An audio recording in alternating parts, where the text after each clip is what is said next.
Hey again, welcome to our next story as part of the Every Woman's Story podcast, where we believe that everyone has an invitation to sit at Jesus' table. And we hope that you'll find your story and your purpose in God's story. And we do this as we listen to individuals, many of whom have contributed to the Every Woman's Bible, who are diving into God's story and connecting it with how it has informed and guided and even inspired their own. So today we have a cool guest, and she is a contributor to Every Woman's Bible. So first of all, hi, Belén. How are you doing today? Hi, Naomi. I'm doing very well. Thank you. Very happy to be here today. Yeah, me too. Now, Belén and I have actually interacted together for a couple years. And believe it or not, this is the first time Mhm. we've seen each other's faces. So I love that. And I want to read you all a little bio of Belén. She, as I mentioned, is a contributor to Every Woman's Bible. So let's learn about Belén. She is a mobilizer with Operation Mobilization, and since 2002, she has been mobilizing mission-minded Latinos to take their passion and profession to places where Christ is unknown. Mhm. Wow, that sounds like a good idea. It is. It's a very good idea. It is a very good idea because, yeah, I know Jesus is the meaning and center of my life. So, yay for other people getting to know Jesus. Mhm. Well, Belén, we're going to start in the way that we do, which is to hear what we call your spark story, a story that kind of epitomizes you. So, I'd love to hear it. Yeah. Well, I was thinking and thinking, and it was so hard to find one. But then, I just remembered that when I was very young, I was like 4 year olds. Um, I was very close to my older brother. He's 3 years older than me. And he was always like in trouble. Like he was a naughty kid, kind of crazy. And I was a good one, peaceful, obedient. Um, and we used to go to places together. We used to play a lot. And so we went to a playground and he's playing with this older kid and I'm there looking, playing, I guess. And they start fighting. Mm. And this guy just jumped over my brother, threw him on the ground and started hitting him. Oh my And goodness. I was like, what is going on?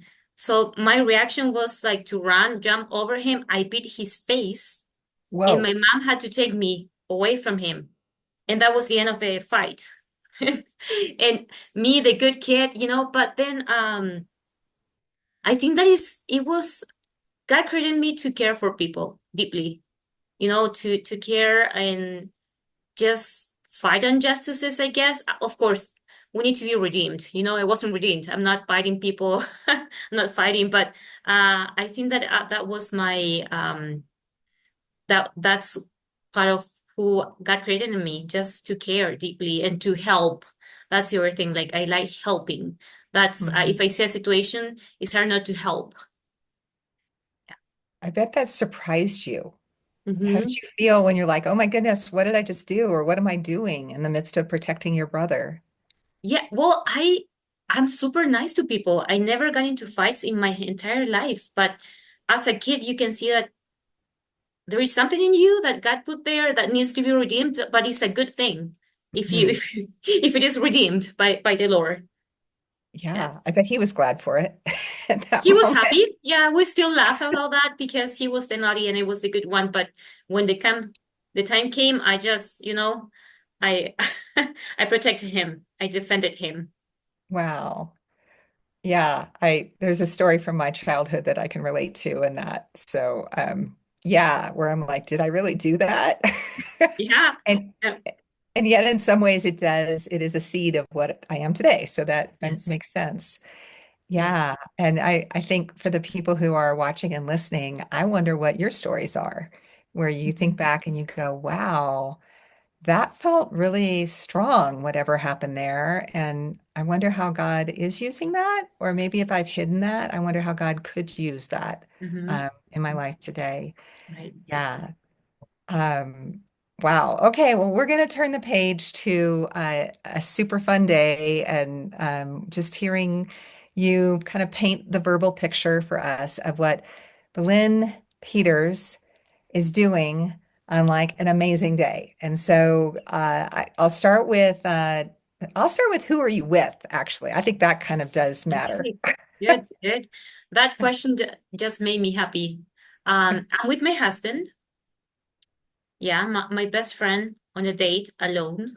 We Mm, have little ones, so it's hard to find time to be alone. There's mm. always little people around us, and it's amazing, but it's nice to have some time alone with him. So yeah, I'm with him. And what was the next question? Well, so you're with Jeff. And by the way, I know your husband, Jeff. Mm-hmm. Belinda's husband and I used to work together. And that is how I heard about Belin, because he is very proud of his wife and he posts a lot of things about the incredible work she does. And so when I was privileged to edit the Every Woman's Bible, I reached out, I think to Jeff, because I didn't know how to contact you, and Yeah, yeah, said, Hey, can you yeah. introduce me to that lady you married? True. So, yeah. Okay. All right. So you're with your husband, and there are no little kids with you at this moment. Hmm. Um, and what are you wearing? Oh, I love summer, so I'm wearing a colorful summer dress, Mm, nice hat, sunglasses, comfortable but cute shoes, sandals, mm. and a purse. Okay. And what are y'all doing as you are like, I love the outfit, first of all. I'd like to know where to order it. But I've never quite known how to, I grew up in an era where literally they didn't let us wear dresses, believe it or not. And so I've never, I mean, excuse me, they didn't let us wear pants, opposite. Uh-huh. And so I kind of developed a grudge against dresses because I'm Hmm. like, I don't want to have to wear a dress every day to school. I want to climb and play.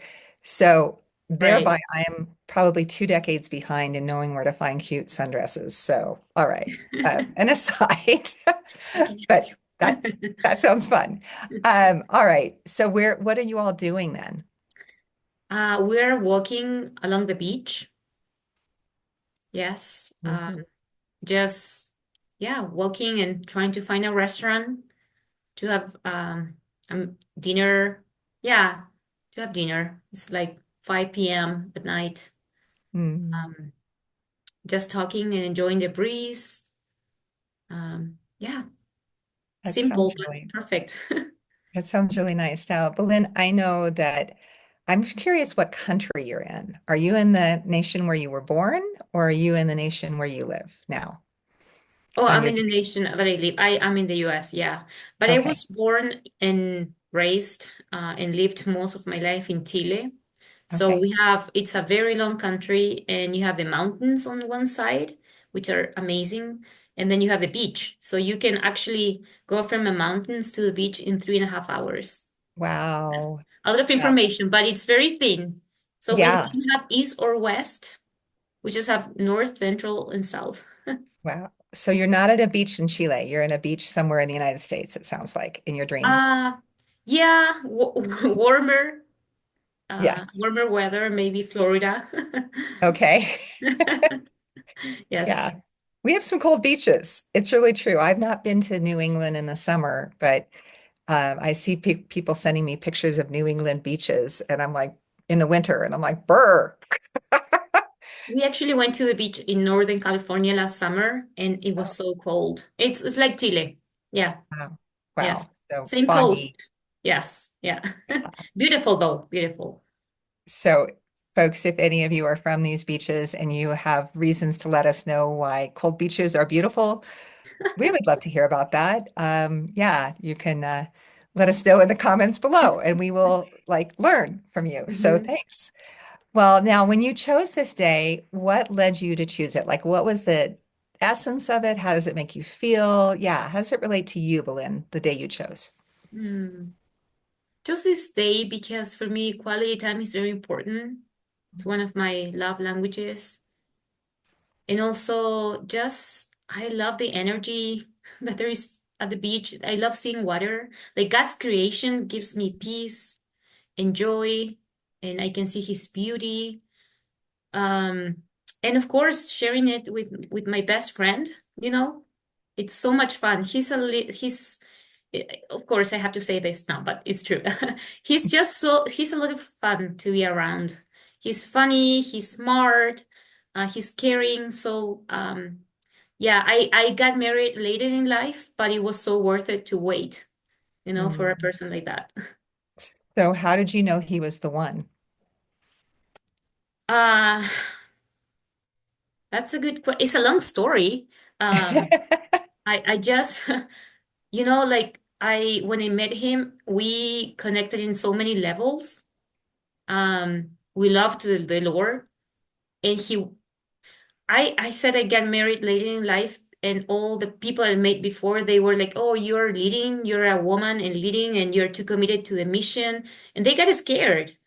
And then Jeff met me, and he was like, "That's so cool. Tell me more." And we started talking and talking, and I was in Chile, and he was back in the U.S., and we met in Korea. So Wow. I feel that he really saw me for what I was, not like a leader and taking teams and preaching, or he just saw this person, this woman that loved the Lord, and he loved what I did as well. So, and he didn't feel like scared or threatened, or it was Mhm. cool for him. So, and I had a community around me that prayed with me during the process, and I just got confirmation after confirmation. That's so important. Yeah, and I know this may sound off topic, but I know so many women feel like they don't have that type of community around them as they're trying Mhm. to navigate life. What would you say to someone who's like, I'd like to have a community like that, but I don't know how to find one? What would you say to her? Well, I can see that I can separate my life into two seasons. I was living in a community in a Christian community, like Y1 base. So you had community there, but then I moved to the US and I didn't know anyone, just my husband. So, and I remember our pastor was preaching at church and he said, if you want a community, just be intentional. Hmm. You cannot just expect people to come because in Chile you go to church and people would come and say hi, and you can start friendships after a Sunday service. Here, after a Sunday service, everyone leaves, and I'm like, I didn't even talk to anyone. So we open up our whole home for small groups, for meal groups, we call. And then I started making friends, and then I joined a discipleship. But it takes intentionality. So if people are finding themselves alone, we need to make an effort, especially in this culture. And I'm not saying that it's bad or it's good. It's just different, And as busy moms and people at work, in my case, I really need to be intentional and make space. Otherwise, I'm not gonna find community. Yeah. Yeah. That's really a good word of, kind of commit to something. I know for me, I can get spread out so far that it feels hard to invest anywhere. And so it sounds Yes. like you chose and said, we are going to host a small group, even if we have little kids, and probably that means your house wasn't ideal. Yes. Yeah. But just to say, we're going to invest in people. Yes. I really love that. Well, okay, we'll get back to your story, but thank you for Mhm. sharing that because Of course.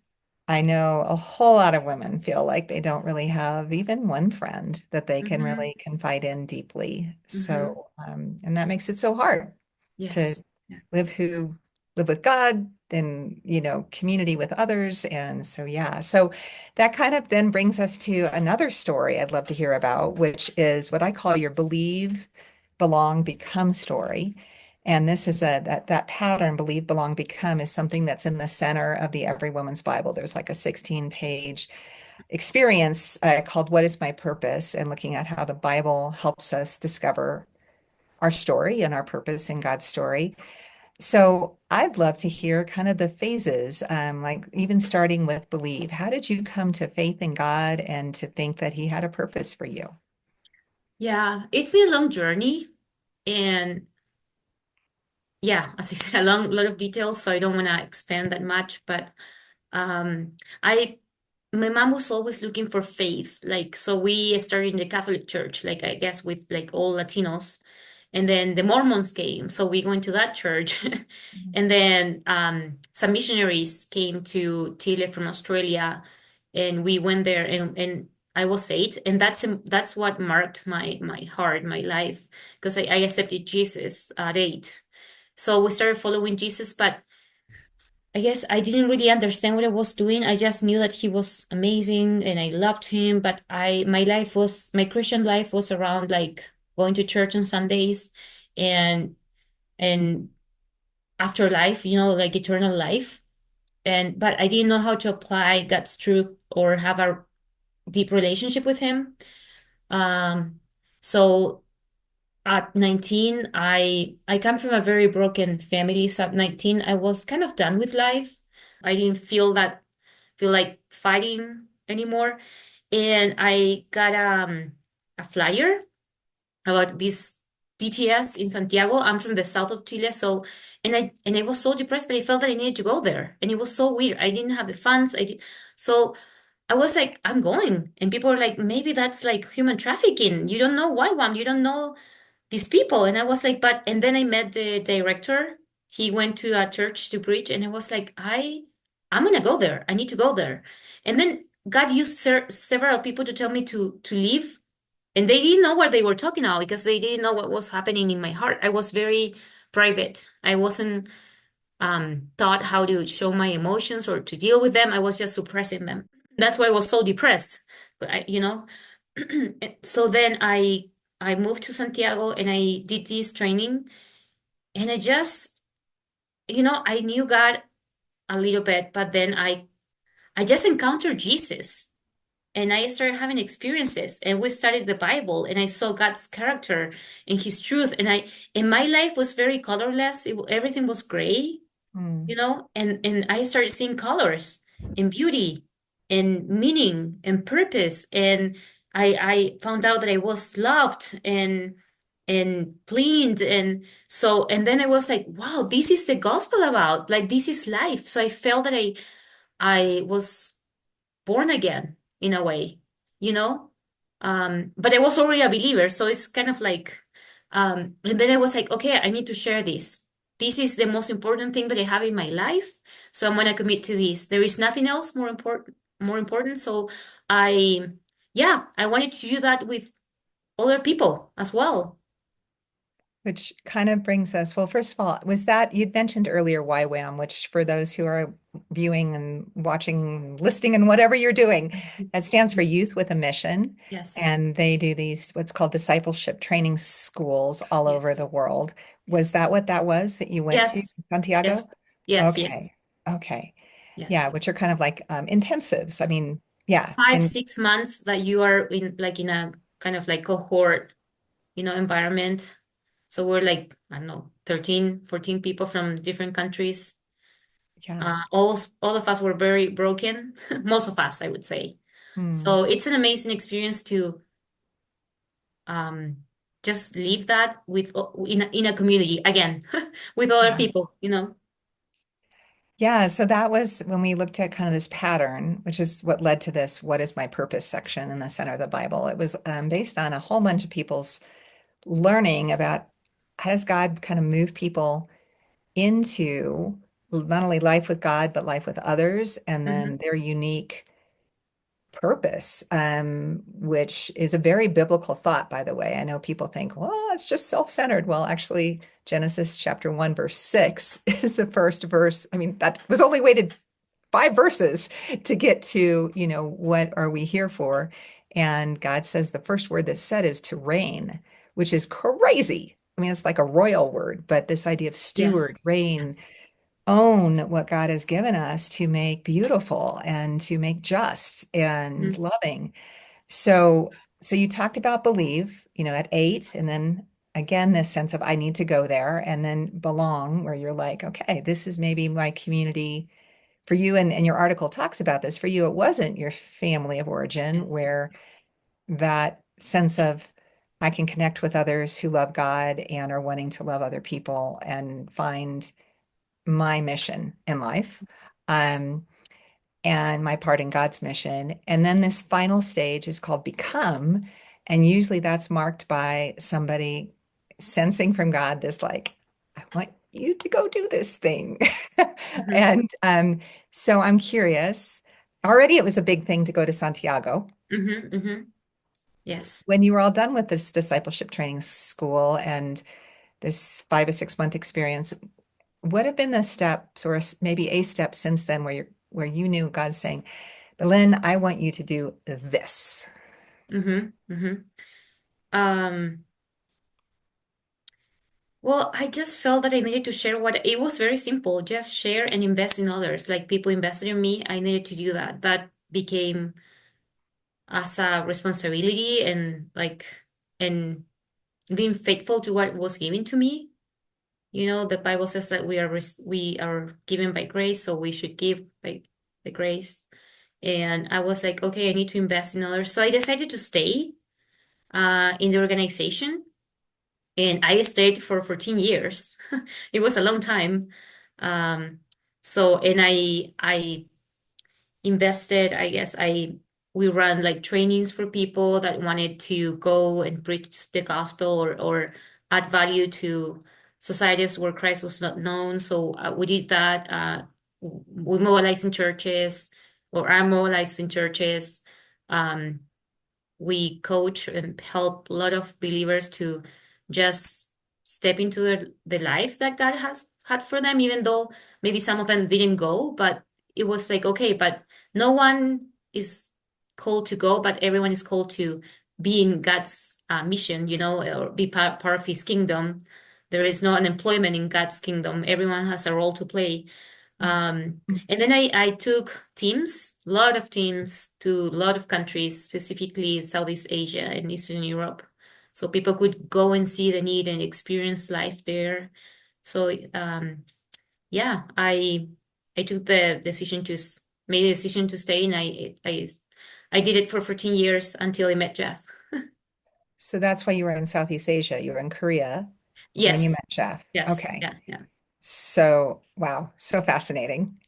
Um, um, like I want to know more, but I'm going to pause on that. I'm like, so that was another step of faith Yes, to, what we already talked about your prayer community that came alongside you. Again, this belong, yeah. you had a prayer community that helped you ascertain, is this right for me to marry this guy? And he's not even from the same culture that I'm from, different background. And Yeah, did that feel hard or did that feel easy to take that step of faith to get married? Well, I always wanted a family. I didn't know what a family was because my example was terrible. Mm. But I met him and he was so different. And I wanted someone for my organization, to be honest. I wanted a white woman. And he was so far from that. He's actually he comes from the Anglican background. So it's very different than my upbringing. Um, so yeah, there were, oh my gosh, every question of yours is like it opens like a new topic. But um, yeah, he had baggage. He was divorced, and I was never married, never had kids, you know. So it was a difficult situation because of that. And then I was leading. I was one of the base directors. I had a lot of responsibility over my shoulders. I loved what I was doing. I loved Chile. I never wanted to. I came to the U.S. before, like I think 2 years before meeting him to study. And I loved it, but it was like, yeah, it's a beautiful country, but it's not my mission field. It's not like I'm not gonna go to the US. Um, but you know, like one of the things that God told me about Jeff is one day I was Monday morning praying. I was like, God, I'm not sure um about this guy, and God told me I'm gonna give you what you need, not what you want. Mm. and Okay. and then people pray for me and they started giving me words. Like it was crazy. Like someone said, like, don't be afraid, God is with you, he's gonna bless you in your emotional area. Someone is gonna come, you're a team member that is not gonna leave, because you know I used to have teams and people were gonna go to Africa and my friends were always leaving. So Hmm. so it was just crazy how God confirmed, and everyone loved him. So yeah. Well, and that it makes me think about how God can take the stories of our families where we started and make them better, make a better story. They talk about generational Yes. patterns in Oh families. I yeah. know I can see it in my family, up 4 generations of the women in my family. I can see similarities of life experiences and challenges.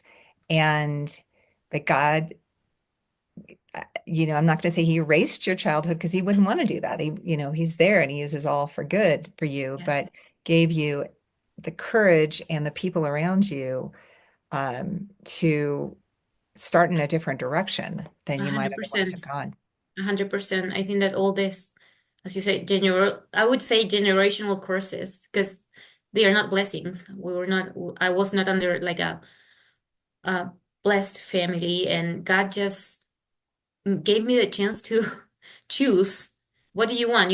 I think there is a book, and I cannot ever pronounce it in English, Deuteronomio. It's just to Deuteronomy, maybe, that says like, here you have like two options. You have blessings, or you have like, this is gonna curse you. It's not that the Lord wants it, but it's also our decision to make. And I see his blessing. And me and Jeff, sometimes we look at our kids and we just thank it the Lord. Like, we don't take it for granted. It's not what we had. And God gave us the opportunity to do it now correctly, but with him as the center of our family. Yeah. Yeah. Wow. What an incredible story. Thank you for that. And we're going to actually turn to your article that you wrote for the Every Woman's Story community. And that's also available for those who are listening and watching. You can have Belén read it to you, and you can also get it to read yourself. But in this article, you do talk about kind of a critical moment when you were away from home, and the question of what is home? What is your father's house, so to speak? And having to decide what to do when there were pulls from your family of origin and callings from God directly, and that He was providing the door open, for you to walk through. That's a really hard dynamic. Not only one time in life, but I know I can feel that. You know, I can be like, I'm on a phone call with all my brothers at 5, and all of a sudden I'm the little sister again, right? And I can be like that again. Yeah, tell us how God's word helps you navigate that. Yeah. Um, well, after the training ended, we were invited to stay, but before leaving, my stepfather always supported us when he left us, and they got divorced. And then he got sick, and we didn't know what was happening. So, and my mom she was always a housewife, taking care of the house and the kids.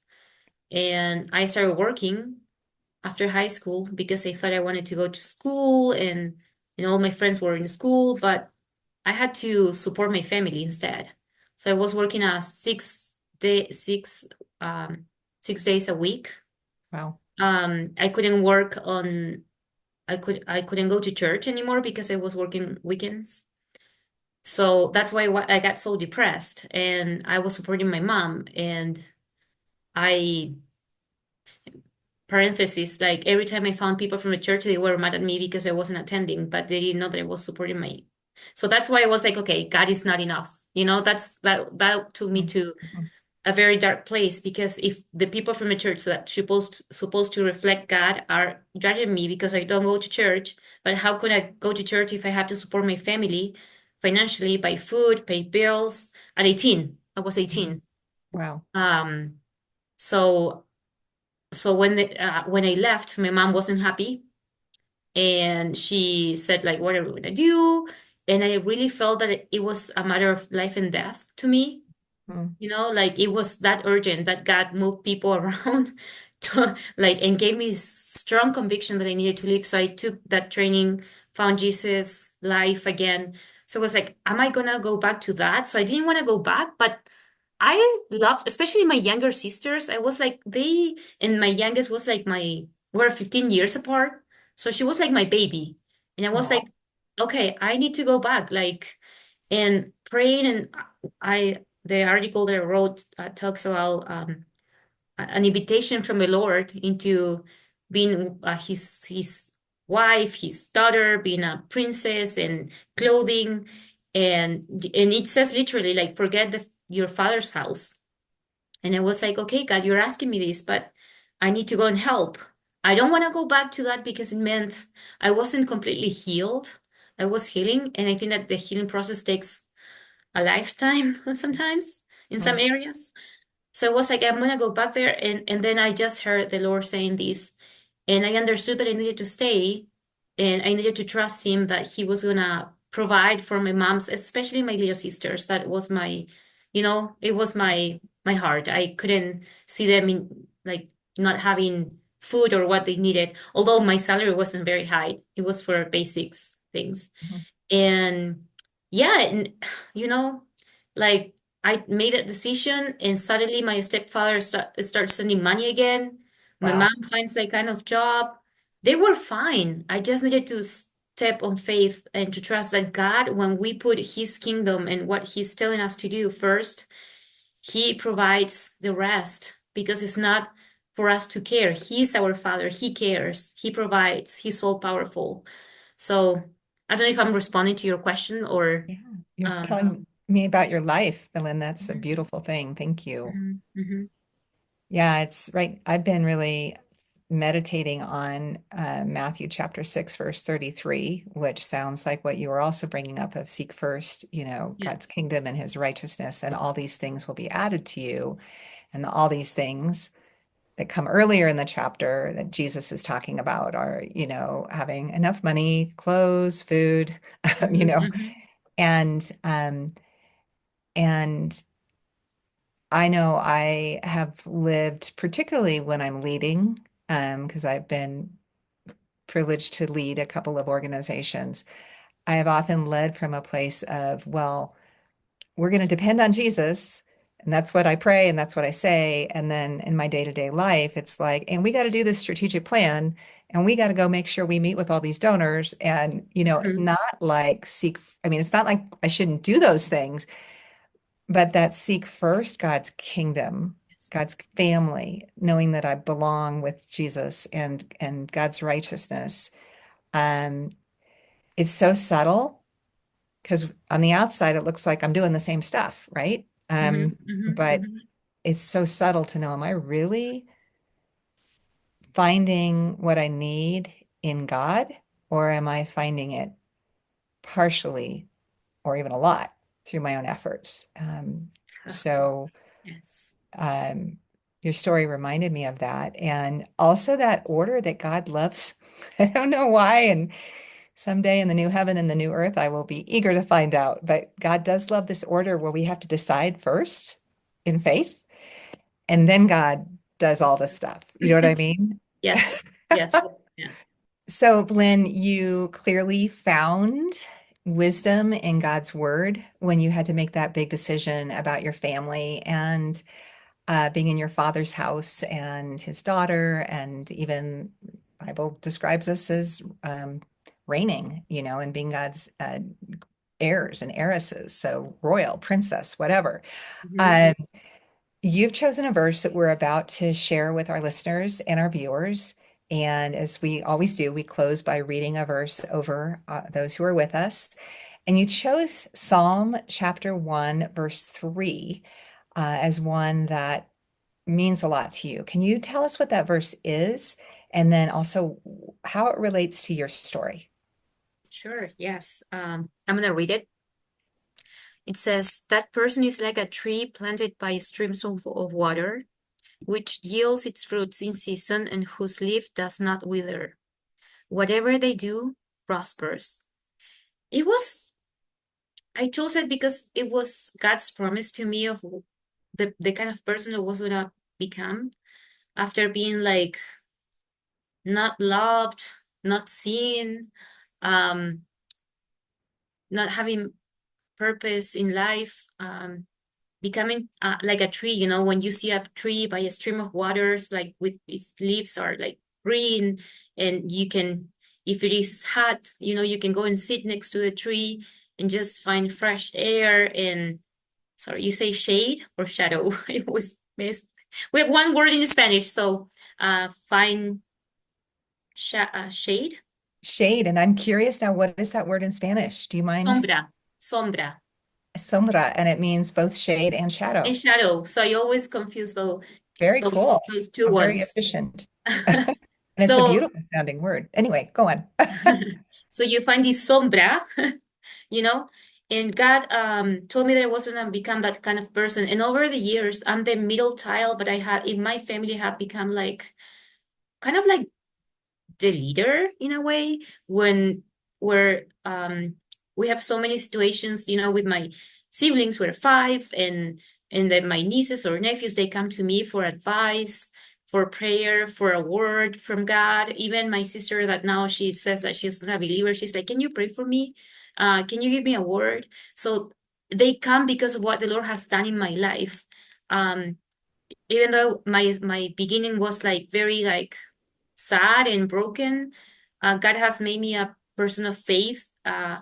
I feel that I'm strong in Him, and I have something to give, which is His love. First of all, His love, um, caring for people, helping people, because this is God's heart. That's who He created in me, and I feel that I'm.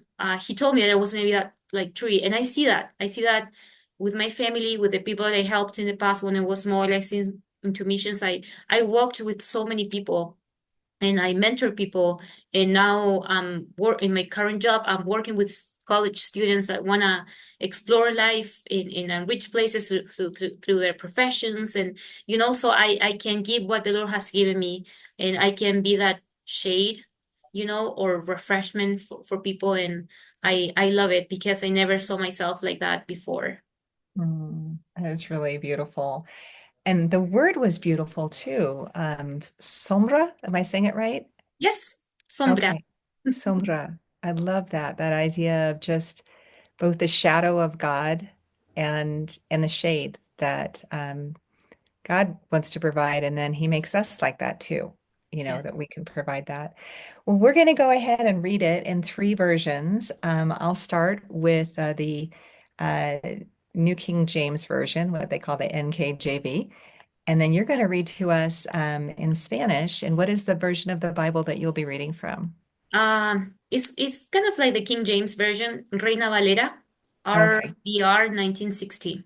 Okay. So it's the same version, but in a different language. Yes. So wonderful. Well, I'm going to go ahead and pull it up on my phone.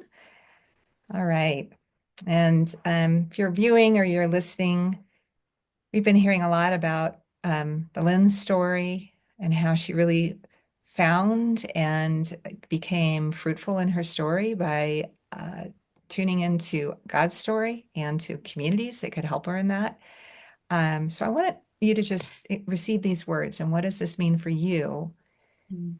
with your story today? So I'll go ahead and start Psalm chapter 1, verse 3 in the New King James Version.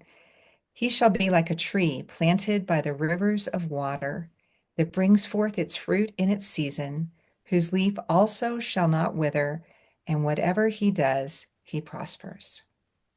Mm. Será como árbol plantado junto a corrientes de aguas, que da su fruto en su tiempo, y su hoja no cae, y todo lo que hace prosperará.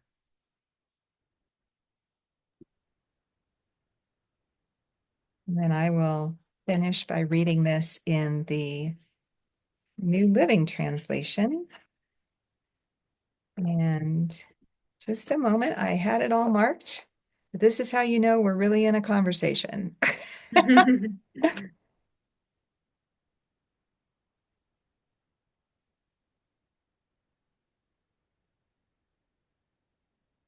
There it is. The bookmark was just hiding in the middle of the Bible, in the page, not sticking out. All right, there we go. So, Psalm 1, verse 3 in the New Living Translation. They are like trees planted along the riverbank, bearing fruit each season. Their leaves never wither, and they prosper in all they do. Amen. Belén, thank you for coming and helping us just hear how you discovered your story and your purpose and the courage to live it out in God's story and with God's people. It's been a joy to get to hear some of your stories. I could be asking you questions for another hour, but I'm gonna let you go. Um, yeah, is there any final thing you want to say to those who have joined us before we go? Yeah, I think that, you know, one of the things that has helped me a lot is to pour out my heart into the into God's presence. So I don't know where you are, I don't know your situation, but just be honest because God meet us where we are, not where we think that we are.